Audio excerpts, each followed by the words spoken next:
friends, 2 time zones, and a shared love of stories. I'm Freya. And I'm Jamie. Bridging time zones 1 chapter at a time. Welcome to Once Upon a Time Zone. Hi everyone, welcome back to Once Upon a Time Zone. Today we have kind of the opposite video of what we did last week. We are going to be talking about books that were really just, they were just fine the entire way through. They weren't bad, they weren't amazing. And then the ending did like a completely 180 really and just made us absolutely fall in love with them.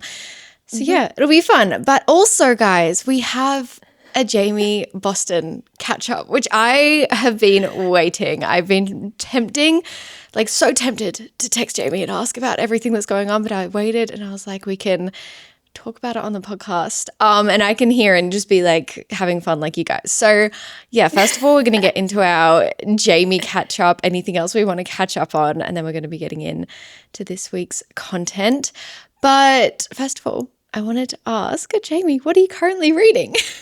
Oh, so fun. So I did just come back from Boston, like literally yesterday on the day we're filming this.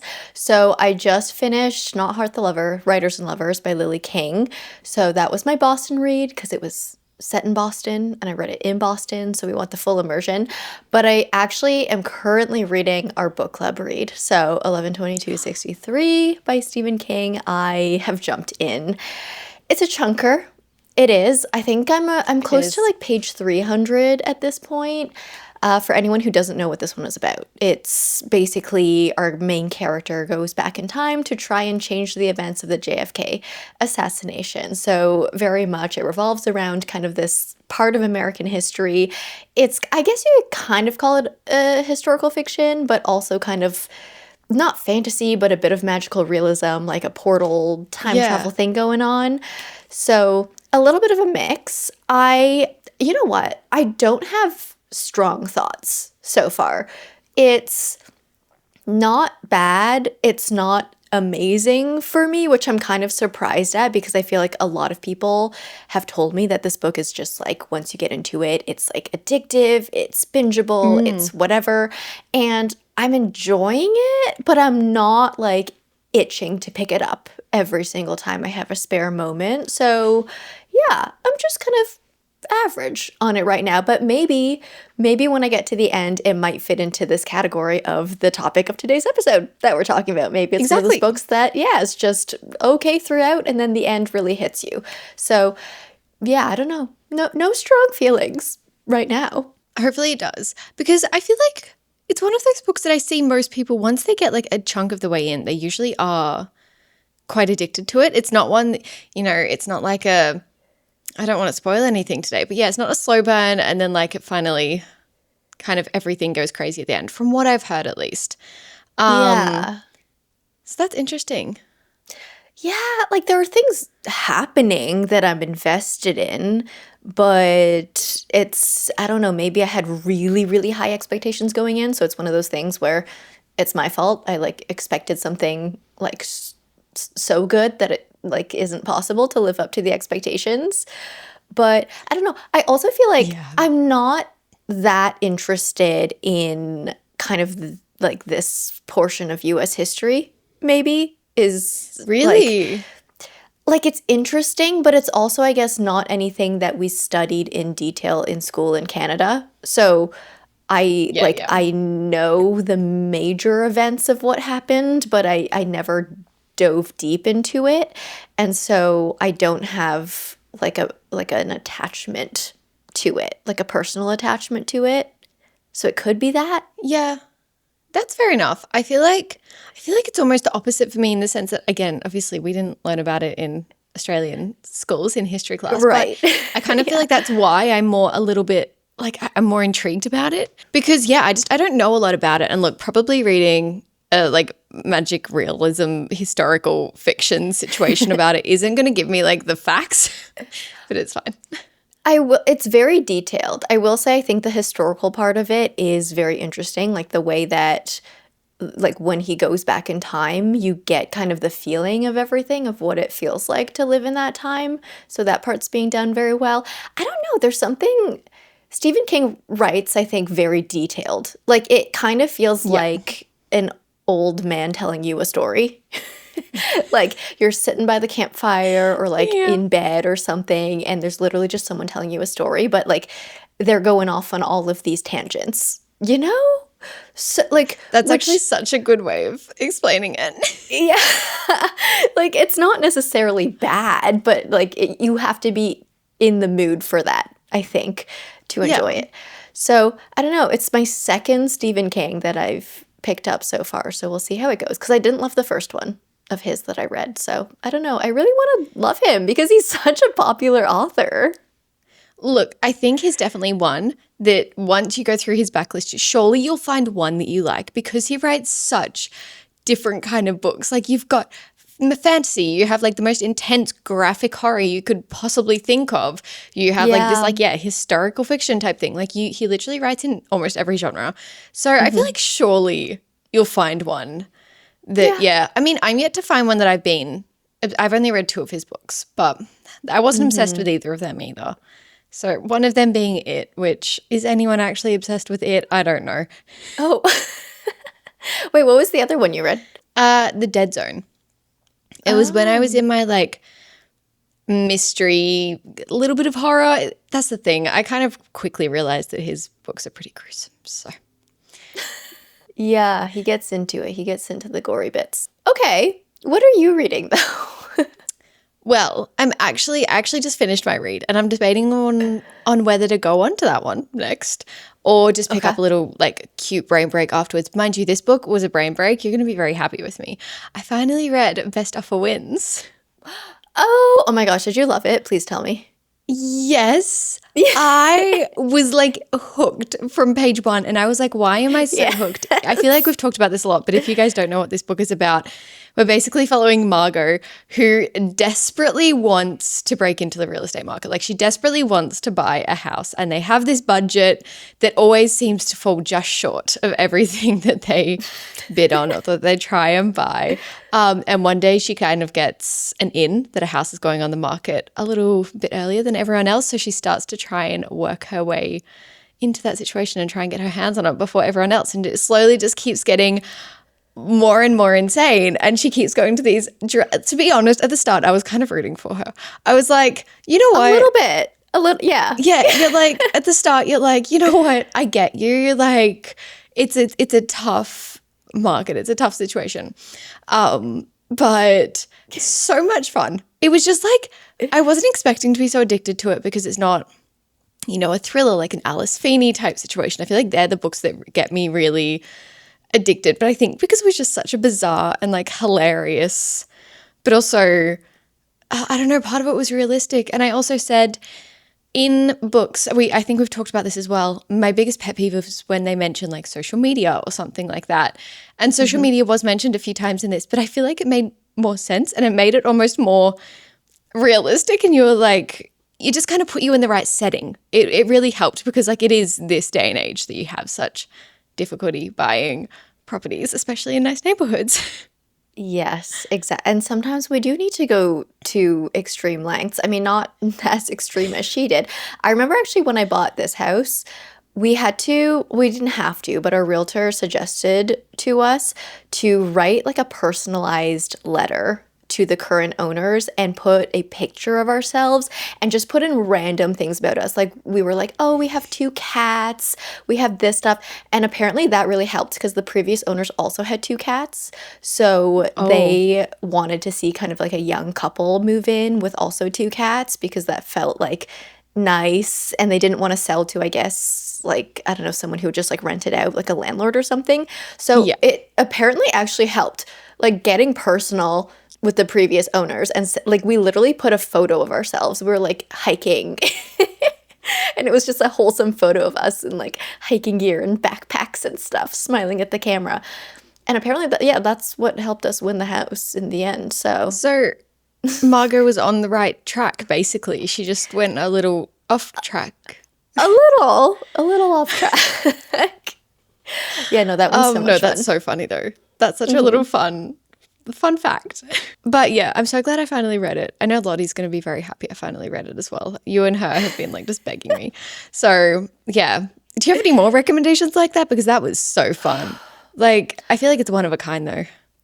I don't know. I mean, I just picked up Fruit Fly. I mean, this can kind of segue into the Boston Yeah. recap because, I mean, okay, coincidence was that I booked my Boston trip and then there happened to be a Josh Silver and RF Kwong event that was happening on the day that I flew into Boston. On the day. And so I guess we can start with this. But Josh Silver, yeah, if you guys don't know, is the author of Fruit Fly, which is the book that is just taking off on the internet right now. Jack Edwards recommended it to Anne Hathaway, and ever since then, it's just, I don't know, it's grown a life of its own. So I had to go to this event. Like I needed to because it's Josh Silver and it's R.F. Kuang. And it was free. And it was at Harvard Bookstore, like book event at Harvard Bookstore. You can't get more bookish than that. So I did end up going, but there was a whole saga to this day, okay? And I did vlog this entire experience. I vlogged the entire trip. So I don't know if that video will be up or not. If it's not up on my channel yet, it will be. Stay tuned. But you're getting the story first here. So I went to Harvard Bookstore and I wanted to pick up the book because I saw on their website they had it in stock and it was out of stock everywhere. Like no one could find a copy of this book anywhere. So I'm like, okay, I need to pick up a copy so I can go to this event and actually get it signed because how about if I go to this event, don't have the book yet, like, you know, Yeah. I'm not going to have a takeaway from it other than just like the things I learned in my brain. So I went to the store, I want to say 3 hours before the event because I was just hanging around Harvard anyways. And I was looking around for the book. I was like, okay, where is it?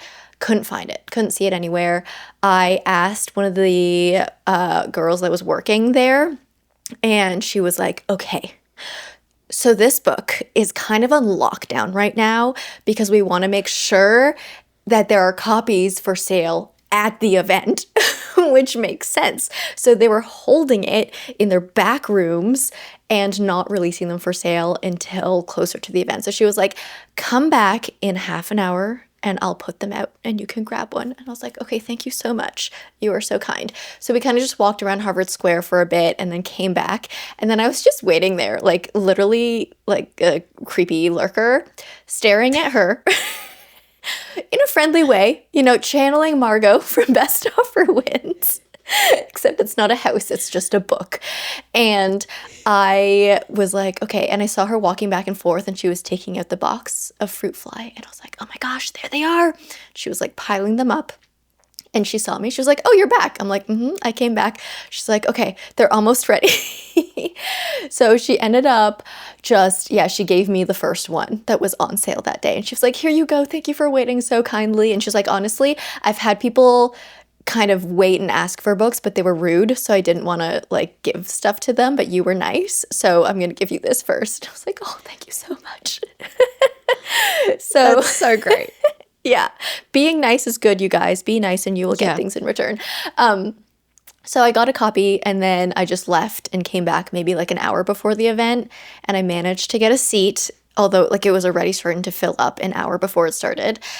But yeah, it was great. I attended the panel, got my book signed. It was actually probably the best panel I've ever been to, like not even exaggerating, because I mean, R.F. Kuang, first of all, she's so intelligent. She knows how to speak because of her debating experience in her past, but she was obviously such a great moderator. They both had such great things to contribute because she wrote Yellowface and Josh Silver wrote Fruit Fly, and they both have such similar kind of feelings, I want to say, in their books. But they also said no filming in the event, which I actually really appreciated because it felt like both of them could open up. Like I feel like they both felt very safe in that environment and they knew nothing was going to be filmed, posted onto TikTok, spread around, whatever.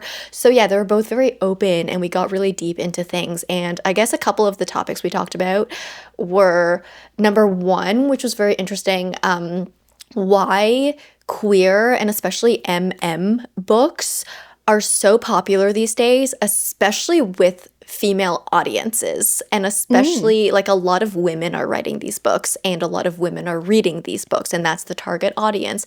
So we dove into that, like things like Heated Rivalry were mentioned, A Little Life. Yeah, so that was very interesting. I obviously don't want to like speak too deeply on it because they didn't want filming, so I don't want to spread things. They talked about their personal experiences. He actually talked about his experience coming out, which was really interesting to hear. And also, this really resonated with me, but they also talked about why we like to feel pain while reading books, and why does like us crying, like why does that become a selling point of the book? Like whenever we recommend books, we're like, this one made me cry and that's why it was so good. And so we kind of chit-chatted about that too. So yeah, just like a lot of interesting things were being discussed. I loved it. That honestly, like having RF Kwong as like the panel host is insane in itself. Like that, I feel like, you know, she always gives such insightful answers to things from what I've seen, of course, on social media and everything, and even just in her interviews, like on, you know, that get posted. But having her ask the questions and everything would be so interesting. And like hearing her thoughts on a different topic that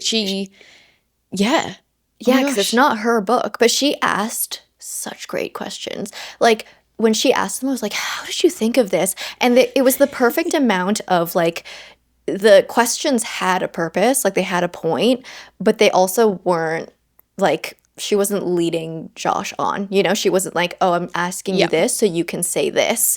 It was like the perfect balance of being open-ended for discussion, but then also like, okay, we're going to move the topic over here. Like magical. I want to learn how to do that. Oh, she's amazing. She's actually amazing. Yeah. Oh, they should do reverse for Taipei Story. You should. Oh my goodness. I would go to that. I would fly to go to that. And I'm also so happy that you finally got your hands on Fruit Fly, because we talked about it last week. Such a saga at the moment. You know, apparently it's been out in Australia for months. Yeah. I'd like UK and the Australia. Yeah, I had no idea. I haven't seen it because it's such a like prominent cover, and I don't remember seeing it once, because I feel like that's a cover that I'd be like, oh, like what is that about? But I don't remember seeing it once. So I mean, I guess I wasn't looking for it, but kind of funny that it's sold out now. Yeah, I think it came out in like April, right? In the UK and Australia, and then it only came out now in August here. Yeah. I will say, I know my friend who works at the bookstore, she was like, oh, it's been pretty slim stock this entire time. Like there hasn't been a lot of stock being sent out anyway, I guess because it's a debut.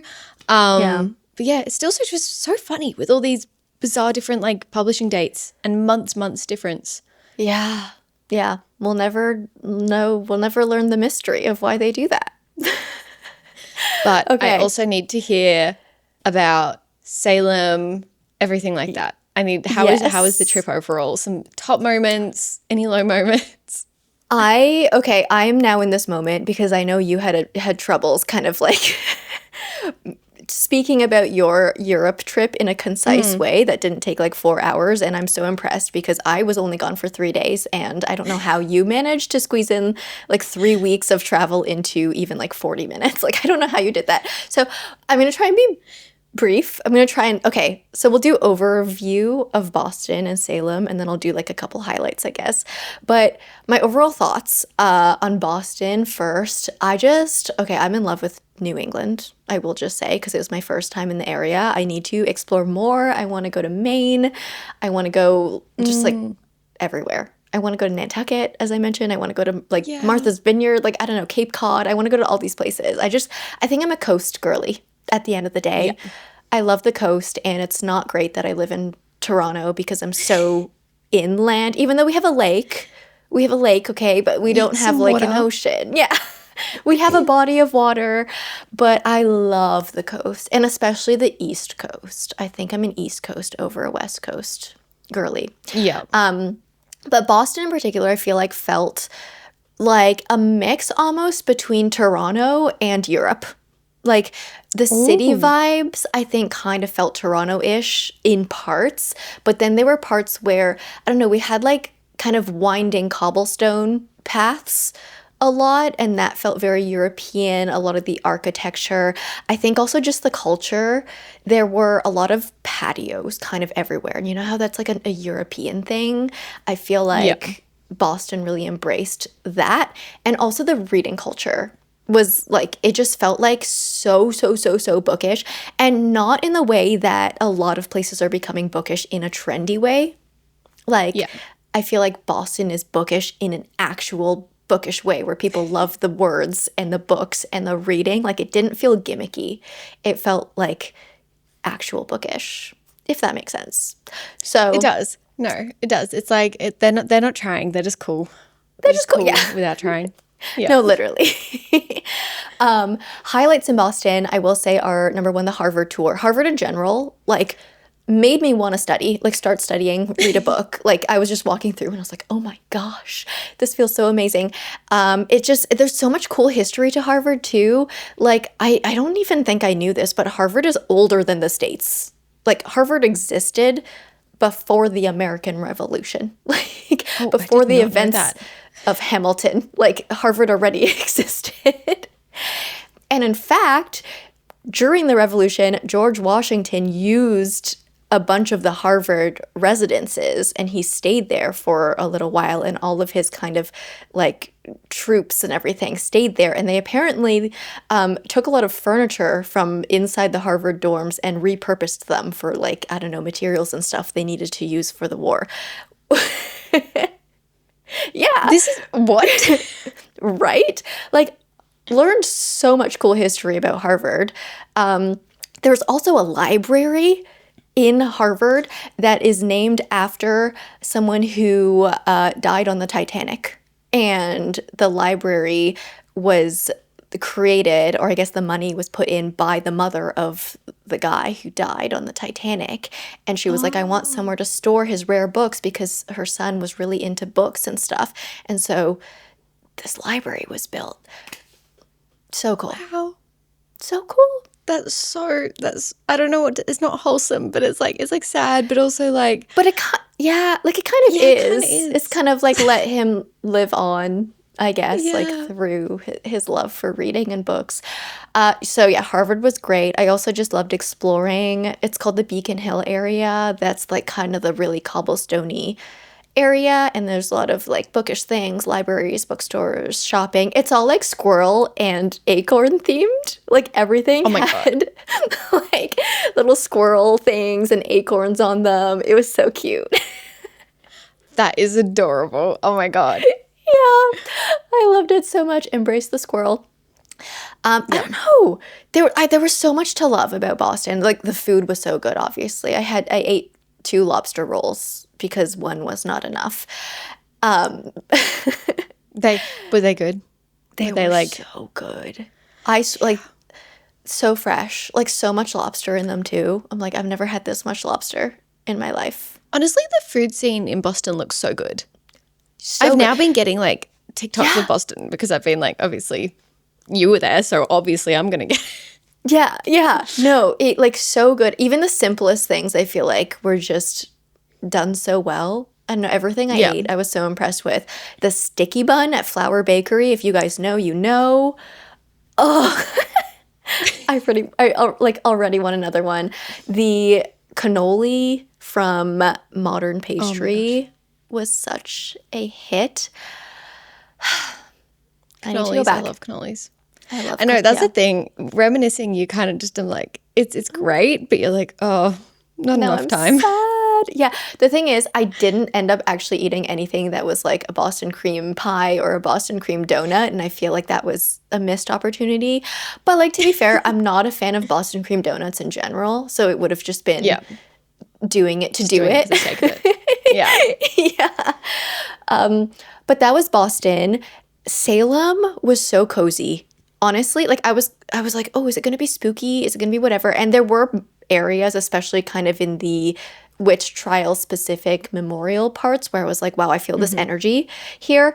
But it was just honestly a cozy town, like also very cobblestoney and cute and also very like coastal and everything.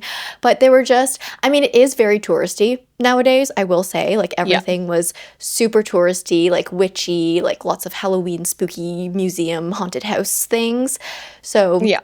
it is like, yeah, a lot of that. But again, learned a lot of history. I went to, it's called the Witch House in Salem, and that's the last standing house that's actually directly tied to the witch trials. So one of the judges from the witch trials lived there in like 1670 something, like so Oh my long ago. gosh.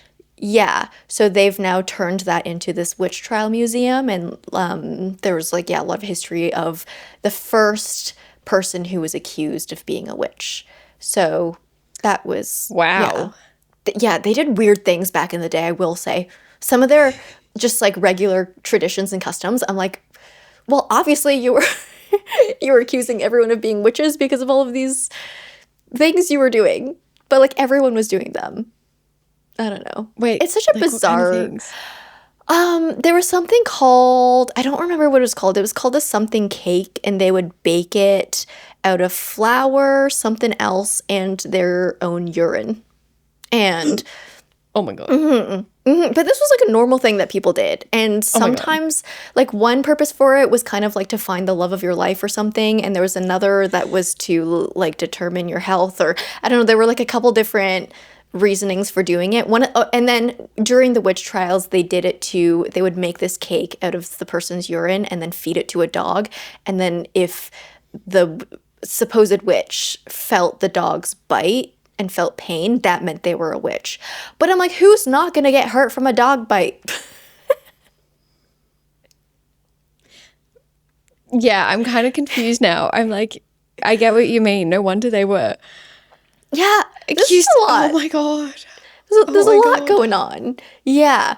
But I do always find kind of this idea of like witch trials, no matter where they happen in the world. Because I remember when I went to Germany, I also went to a witch trial museum there.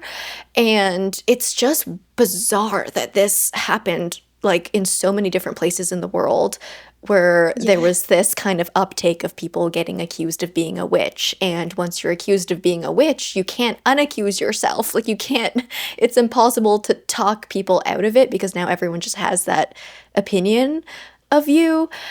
It's just, yeah, and then it like takes over everyone. It's like an illness in itself. I don't know. It's Yeah. wild.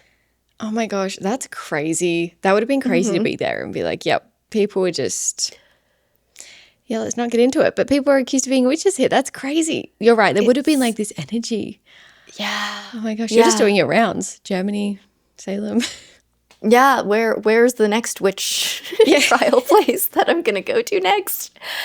No, it's a topic that, yeah, it's so interesting. Like, so horrific, obviously.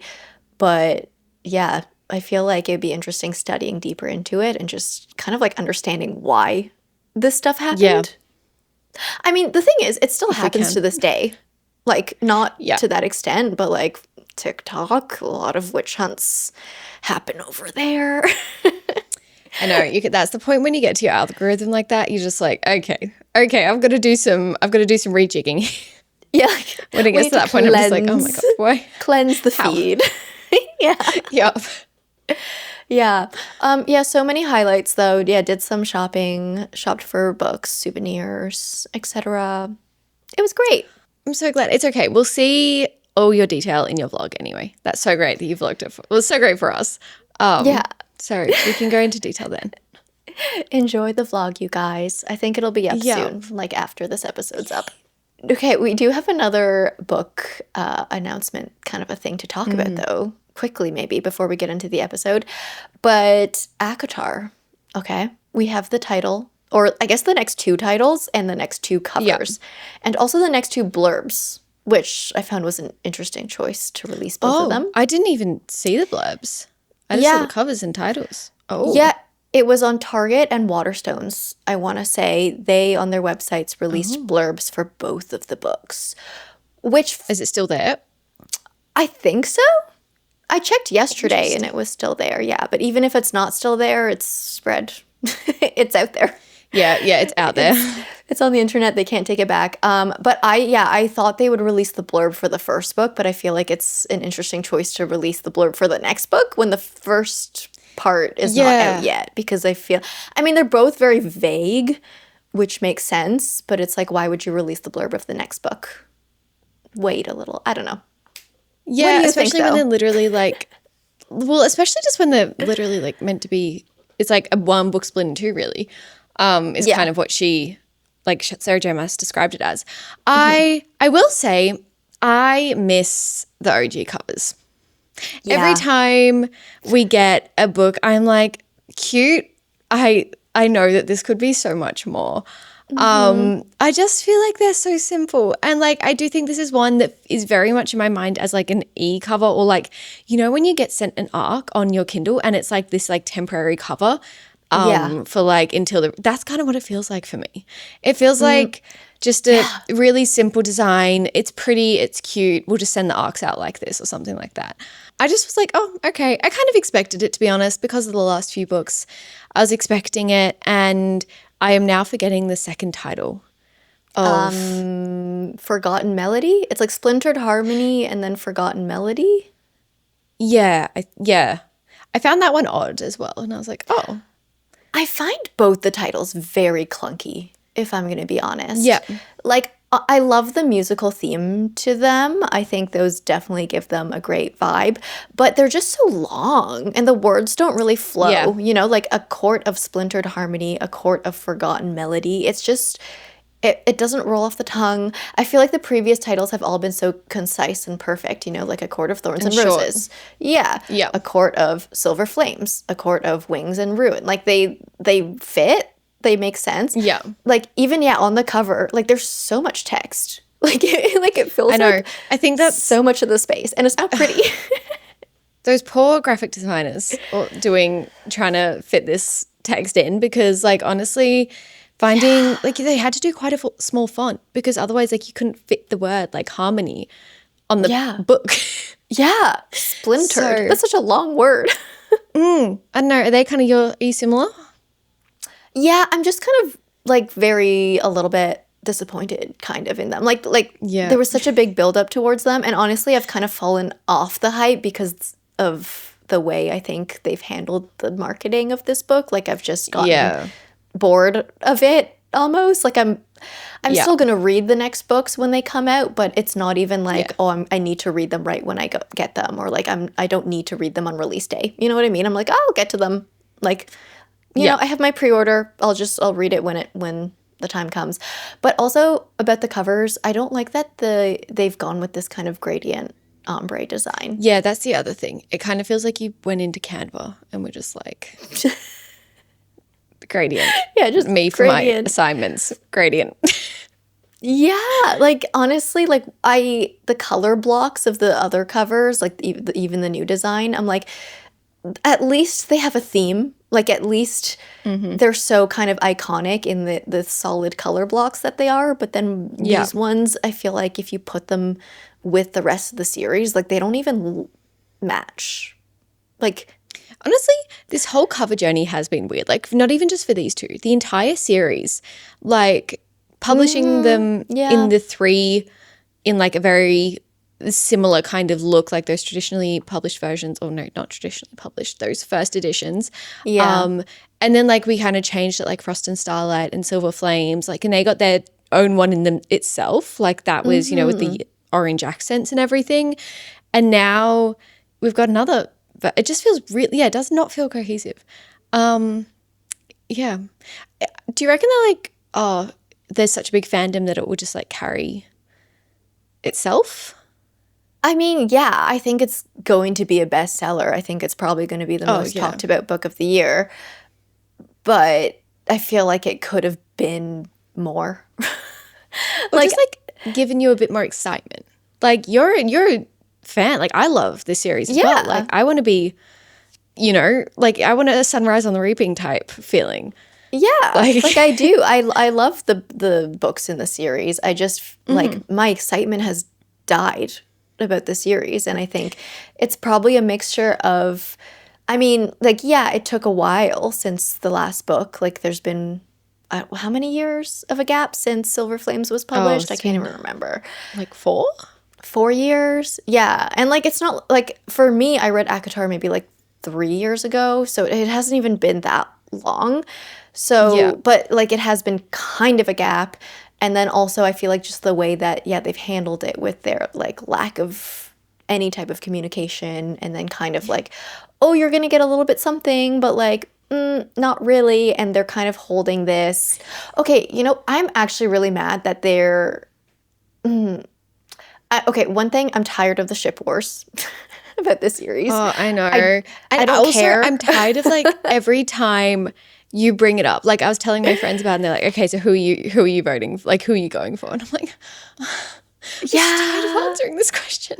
I'm like, I don't care. Honestly, like I just want to know where the fantasy story is going. Like I want to Yeah, know same. who the big bad is that we're defeating this time around, how we're going to get there. Like I Yeah. just want a good fantasy arc.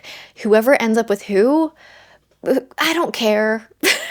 It's really I don't gotten to that care. point. I also just don't care about these characters as like I still like them, don't get me wrong, but I don't care about them as much as I cared about like Reese and stuff like that. Like it's just Yeah. I mean, I've always loved a lot of Asriel, thoughts. and so I'm excited to read more about him. But like, Yeah. I feel like the ship wars have turned me off him. Like, it's not even the books have turned me off him, it's the discussion of everything Yeah. has turned me off, like, what's gonna happen in the story. So, I don't know. I'm gonna go into it with, like, honestly low expectations and hopefully just, like, I'll just Yeah. enjoy It's probably the ride. safer. Yeah. Yeah, it's probably safer. Yeah, like I don't want to think about it. I don't want to think about theories. I don't want to Yeah. think about who ends up with who. I just want to read a book. On that note, should we, what are we, like 30 minutes in, get into what am I saying? Get into the topic of today. That's what I'm saying. Now that we're actually Just, getting like, into the fully zoned topic, out. we're losing Yeah. our brains. Now that we've caught up, do you want to go first? You go first. Sure. Okay, so as we said, we're talking about books that kind of were just fine until the ending really blew it in a different direction. So my first one is The Ragpicker King by Cassandra Clare. I know I mentioned this a while ago. I talked about it a lot when I was reading it. Second book to Swordcatcher. I feel like I don't need to do a blurb, but just in case, adult fantasy by Cassandra Clare. It's not part of the Shadowhunter world, which I get asked all the time. And we kind of have like, I'd say 2 main protagonists. Kel, who's like a body double for the prince, and so this is my problem. I always go to say Delilah because I'm thinking like Kel is Dark Shade of Yes. Magic. And so I always forget her name. It's just Lynn. Lynn. Yeah. Yeah. Yeah. I always get it wrong. Who's like a healer. But this one, I feel like, again, I went in with very low expectations and I'm not going to drag on about this one because I have talked about it a lot. But I want to say last 100 pages of this book really turned it all around. I was definitely enjoying it more than I enjoyed the first one the entire way through. But the first one was a very just like, okay, like the first one was just fine. It was just good. It was just getting introduced to a new fantasy world for me. This one though, I started to connect with our characters a little bit more. I was starting to get like butterflies from like the little subplots of romance and everything like that. I was going like, okay, I'm enjoying it more. And then in true Cassandra Clare fashion, everything just happens in the last like 100 pages. Not in the sense of like, oh, I'm going to pull this from nothing. It's like if you had been paying attention, you probably would have figured this out. You probably could have put this together if you were smart enough, is what makes me feel. I'm like, oh, so I just wasn't paying attention. No. But yeah, I'm going to continue to talk about this one because I feel like it's just so underrated in the fantasy world these days. There's so many other books that like are getting a lot of hype. And I'm like, guys, this series is really fun. I mean, I have a soft spot for Cassandra Clare, but I'm very excited for you to read this one because obviously we started our adult fantasy Cassandra Clare journey. Yes. Yes, I did read Swordcatcher, so I need to pick this one up at some point. I need to purchase it and then I'll read it. Yeah. I'm curious though. I'm also like, I always say this as well when I talk about it. I'm not sure that it hit so hard because I went in with such low expectations, or I just went in just to like continue the series. Yeah. And then it hit me. And I was like, oh, wow, I'm enjoying this so much more. But then I will say a lot of people in my comments have always been like, no, I had the same reaction. Like, this was so, so good. And I know Emmy loves it. So I'm like, okay, that's validating my feelings a little bit. Oh my God, that's a whole nother thing as well recently. I feel like I've been letting people's opinions of other books influence my opinions of books so easily. So I'm like trying to separate that, have my own opinion. Yeah. But I'm really curious. I think you'll enjoy it. I think you will. I think you'll like it more, maybe not more, but like I think you'll like it as much as her YA books because it feels a little bit more developed. It feels a little bit more intricate, which is what I enjoy. Yeah, I guess that sounds good to me because I feel like I'm kind of in the same position. Like after reading Swordcatcher, I was like, okay, yeah, I'll continue the series. Like I'm not going to DNF the series or anything, but I didn't feel that pull to be like, oh, I need to pick up the next one right away. So I feel like I'm going to go into the second one kind of in a similar mindset that you did. Kind of like, okay, yeah, I'll just do it to continue the series, whatever. And then hopefully I'll be blown away by it. Yeah, I hope so. And I feel like, I think that's a good approach to it. I don't know a lot of people who were obsessed with Swordcatcher anyway, like the first book. Okay.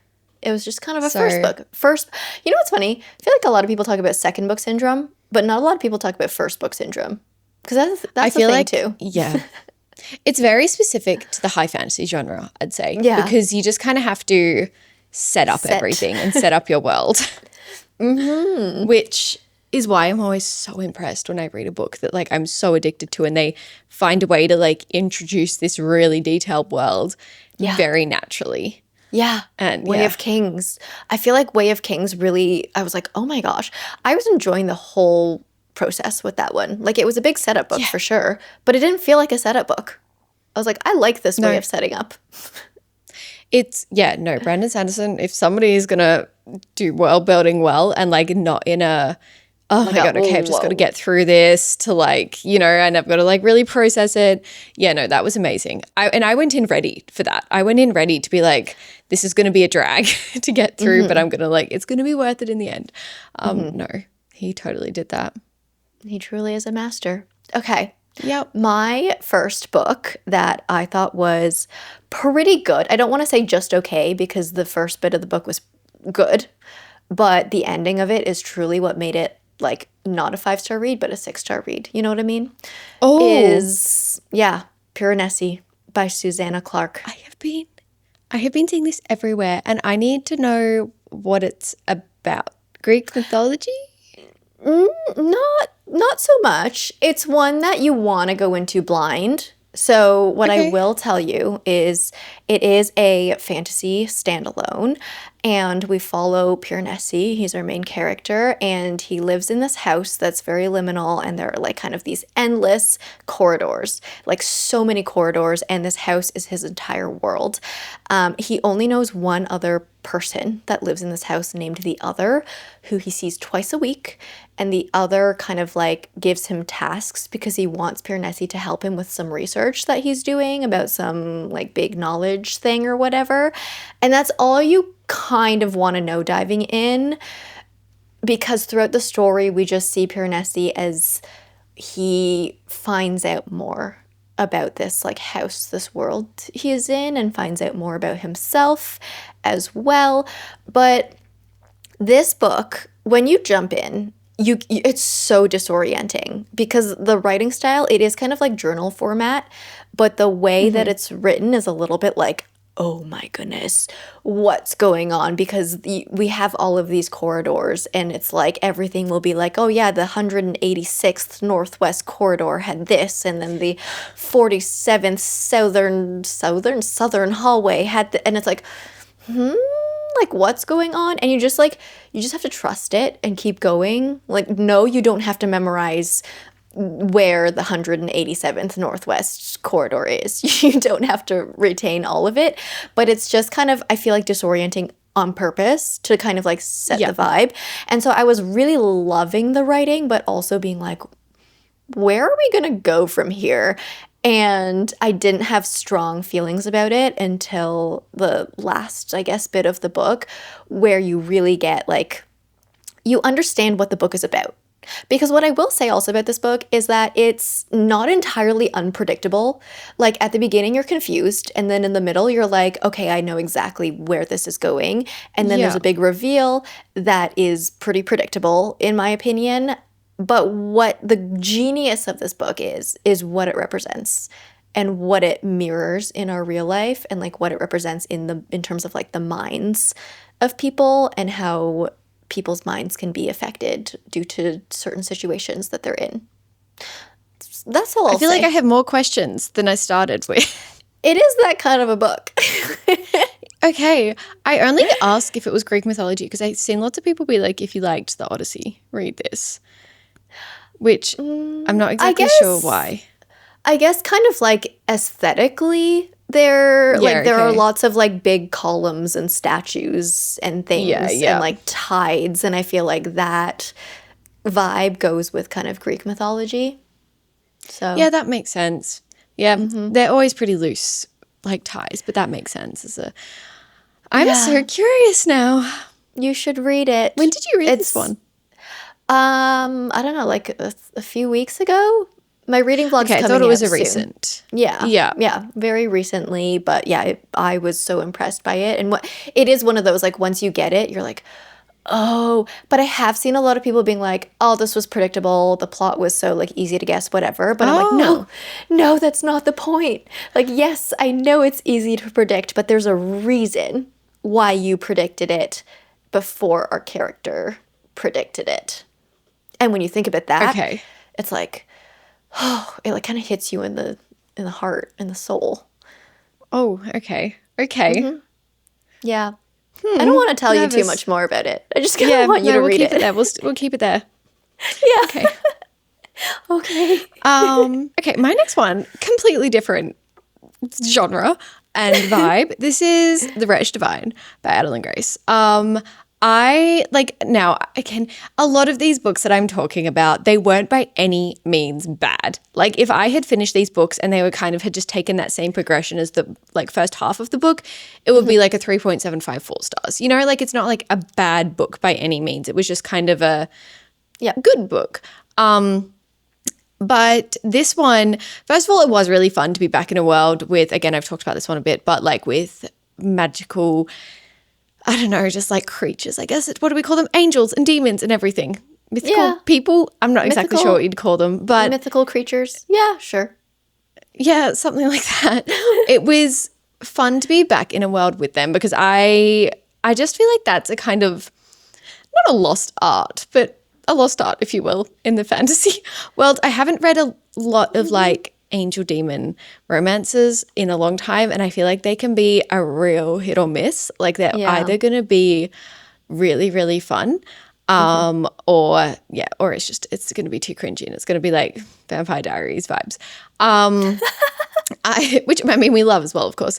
We love. But yeah, this one was good. I will say it's I'm sure not in the same way you were just saying, but it is one that I got an inkling of what was going to happen towards the end. Like I definitely had a feeling. It wasn't a strong like, yeah, this is going to happen. This like I know that this is easy plot progression, but I got an inkling, and then when it happens, it's kind of like this satisfying thing that makes you really excited that you guessed it, and then really excited where the plot's going to go from there. Okay. I don't know if that's just like we've read a lot of fantasy books, so I am more familiar with plot progressions, but if you go in not reading a lot of fantasy books, I think you will have the best time with this Yeah. book. Like you will literally this comes out in October, by the way. I didn't say that. It comes out in October, I think. Yeah, it's one of our big releases. Yeah. It comes out soon. I will say, I feel like that kind of feeling of guessing a plot twist, but in the perfect time, like just before it happens, kind of gives Yeah. you the best fantasy itch. Like kind of Yeah. like makes you feel like you've done your homework properly. So it gives you this feeling of satisfaction. But like it has to be timed perfectly. You know, like you have to guess it like 5 pages before it happens. If you guess it too early, then like that's too predictable. Like there's kind of a fine line. Yeah. It is. It really is. And I think Adeline Grace did it really, really well. And yeah, there's definitely like, say, Diaband. Why can't I speak today, guys? Diabound. That was my problem. I guessed the plot twist way too early. And then for the rest, I guessed it like literally a few pages in. And I think you did the same. And so for the rest of the book, I was kind of just like waiting for it to happen. And it just, things didn't feel as sincere or as real. And like, I was kind of just like, how can't you see this as the main protagonist? So yeah, it is really hit or miss. But again, I think Diabound, if you don't read, like if you're not like us and you're a normal person and don't read like 100 fantasy books a year, you'll probably jump into this and have really good, like jump into Diabound and love it. So yeah, but I do think The Wretched Divine is a little bit more of a crowd pleaser. I think even if you read so much fantasy, you'll still have a really great time. And I just feel like it also had all of it really did. That's the best way to describe it. It scratches all of your fantasy itches or your romancy itches. It just, it like makes you happy to be reading it. And it's a really great escapism. So yeah, that one, I'm very excited for everyone to read.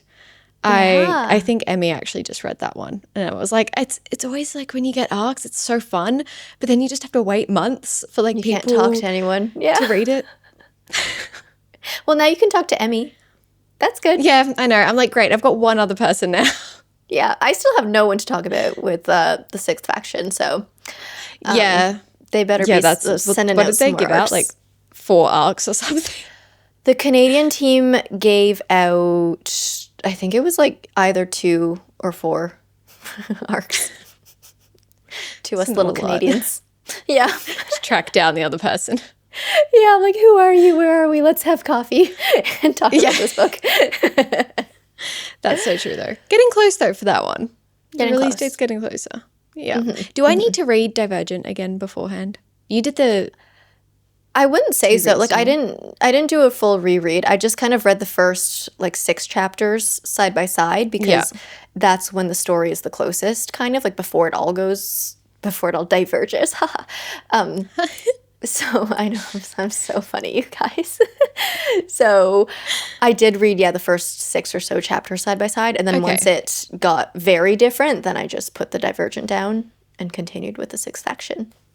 It was a fun way to do it. That's good to know. Okay, my next book is Anxious People by Frederick Backman. This one was it was a trust the process situation, but I already knew I loved Frederick Backman, so it was easy for me to be like, okay, yes, I will trust it.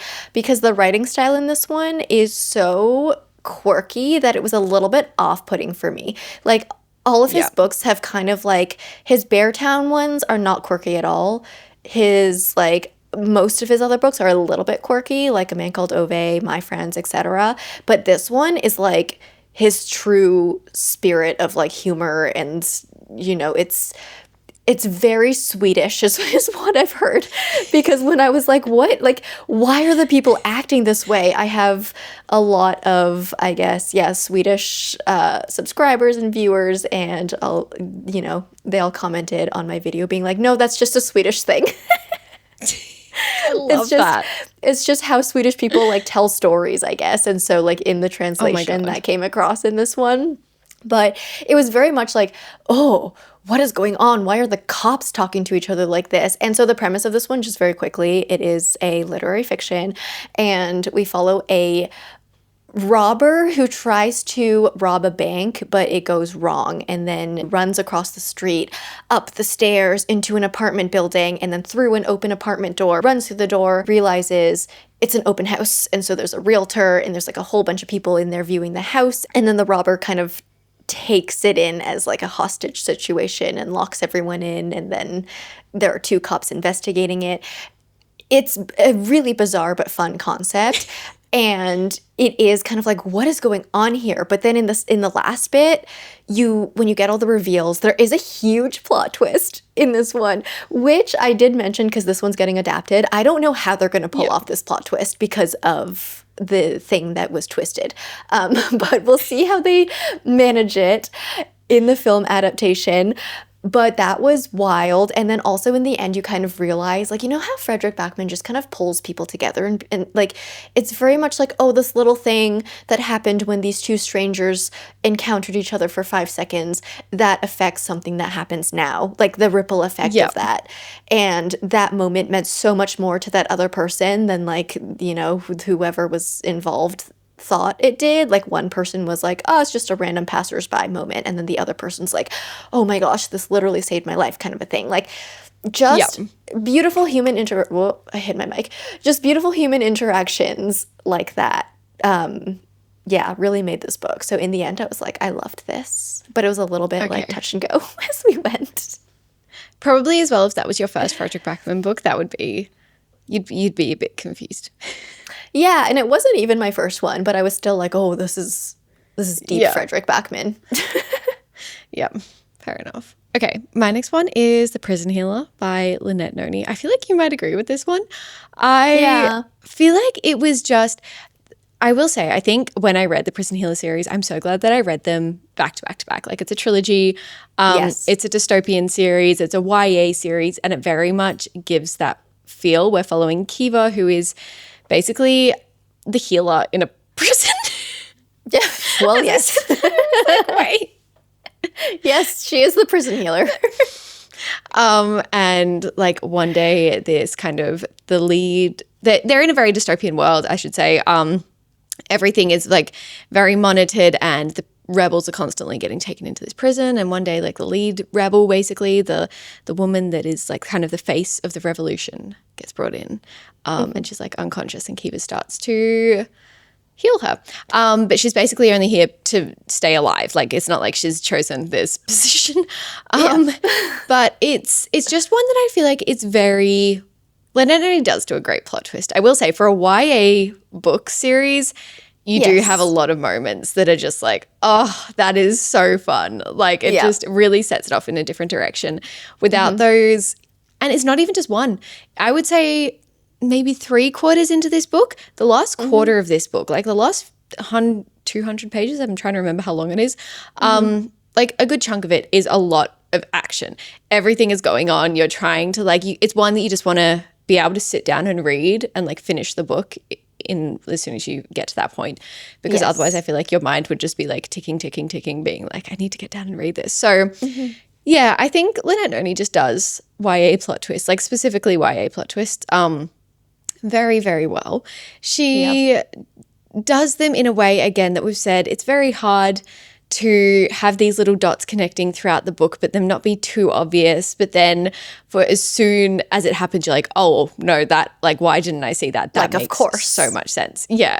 It's a very hard thing to do. And I feel like the more bad plot twists you read, the more appreciation for these books with like crazy endings you have.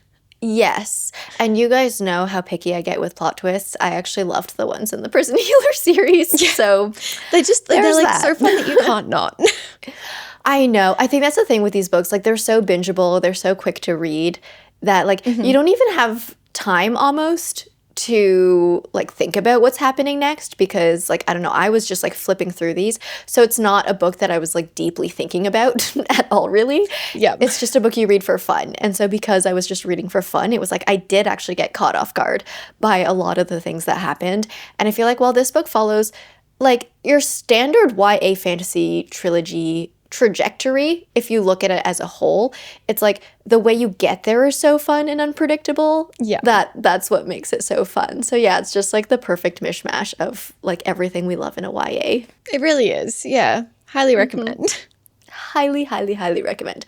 Okay, we're going to do one more each because we've been talking for so long. So my last one that I'm going to talk about is You've Reached Sam by Dustin Tao. I feel like I don't talk about this book too often.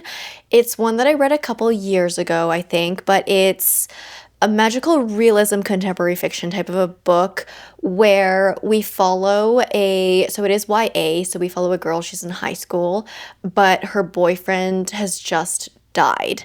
And so she is grieving him. He was like, you know, her first love and all of that. So she starts calling his phone to listen to his voice, like on his voicemail recording, which I think is a thing that, you know, is real. A lot of us do this when we're grieving someone, just to kind of like hear their voice again. But one day she calls the voicemail and he actually picks up. And she realizes that this is where the magical realism kicks in. She realizes that she kind of has this opportunity to like either continue talking to him or, you know, use this as a way of saying a proper goodbye kind of a thing. So we follow her as she goes through this mourning, grieving process while kind of like being able to talk to him on the phone in a way. And for a book with this premise that feels just so like, ugh, like heart-wrenching, most of it was pretty boring. I will say. Like 3/4 of this book, I was just like, I don't know what's going on, but I'm so bored. Like I'm not really feeling the emotions. I'm not really feeling the feels.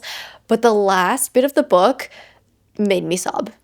Like, and it's wild because like I wasn't even feeling connected to the characters. Like it's not like this deep emotional connection that I had. It was just one of those where we had these moments at the end that probably manipulated my emotions, if we're going to be honest, but just hit me in all the right parts in the beautiful ways that those moments were written. And so at the end of this book, I was like, oh, I felt all of the feelings. And I couldn't rate this book a 5-star. I couldn't. But it is one of those books I feel like that just gets a bonus star added on because it did make me cry. And I know Josh Silver and R.F. Kuang just talked about this in their panel and like why making us cry is a good thing, even though it feels like literal manipulation. Even if it's manipulation, guys, I enjoy feeling feelings. So in my books, it's still okay. To a certain extent, obviously. Sometimes it can go too far, but that's the reason why this book was just kind of like throughout. But at the end, I was like, okay, ending is strong. It made you cry. It made me cry, and so I added an extra star to the rating. That's You've Reached, So Sam. fair. Yeah. Honestly, though, this next one, the last one that we're going to talk about, kind of same. This is Blood Over Bright Haven by M.L. Wang. And again, I don't want to say that this was a bad book during it at all. It was a great book. It's, again, we've talked about this a few times, but not for a while. It's academic kind of setting. We're basically following our main protagonist, who is the first girl to land like a role, I guess, as I'm trying to think of what the word is. Like a high scholar? Is that what they called it? A high scholar or something like that? A high scholar, yeah. In the kind of like, again, I'm losing all my words. Like it's like the leaders, I guess you could say, of this. Yeah. It's like the higher up people. But traditionally they've always been men who have taken this role. So obviously I feel like that introduces themes in itself.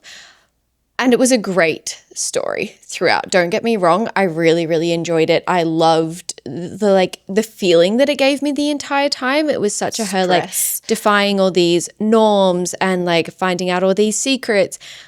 But then the ending, it's one that leaves you, it's not even, I don't even know if you'd call it a plot twist in a way. It's just one that leaves you staring at the wall for like an hour after you've finished it. And you're just like, what did I just read? And I'm so glad that it left me like there were so many ways that this book could have been concluded. And I am, as much as I hate to say it, I'm so glad how it was concluded. Like I loved that ending as much as I hated it. Like it was just so out of the ordinary. It was so different to anything I've read before. And it makes you think. It like just sparks all these really present kind of thoughts that like I feel like are very prevalent in today's society. And it just, I feel like I was just the week after reading this, I just had so many thoughts that were constantly on my mind. And I was just going down these wormholes because I was like, it just brings up so much conversation and so many important topics. So yeah, this one just leaves you baffled, and it's a standalone as well. So which is great. That's kind of good. Yeah. I think what I loved about this ending in particular was that it was open-ended, but it was also like it didn't tie up everything neatly in a bow. No. And also by the end of it, I still didn't love the main character. Like so it kind of did textbook that should be a bad ending. Like it didn't do any of the things that you traditionally want in an ending, but it was so good in the way it was done that it was like, I appreciate this Yeah. so much. It's like you broke all of the rules. It's like, you know, when you make art and it's like, oh, you break the rules to like whatever. That's what this book was. It was like it broke all the Yeah. rules of a good ending and made a good ending anyways. I don't know how it did it. It's the only one that's ever done it like that. Yeah. The only one that I've been like, Yeah. okay, I'm fully satisfied by this, even though I shouldn't be. Yeah. Yeah. Even though everything says that you shouldn't be. Perfect. So yeah, what a note to end on. I love it. So I guess in the comments down below, you guys, if you have any books that you thought were just okay throughout, but they're really books that you're like, no, you have to stick with it. Don't DNF it. The ending makes it incredible. Let us know in the comments. Would love to see all of your lists of books that, you know, you had this feeling about. But yeah, that's it for now. So if you guys are still here listening to the end, thanks for listening wherever in the world you are, wherever in the world you are, wherever you are in the world, or whatever time zone you're in. It was bound to happen. Until next time, stay comfy and keep reading. Don't forget to subscribe and follow us on socials for more bookish content. Bye. See you next week.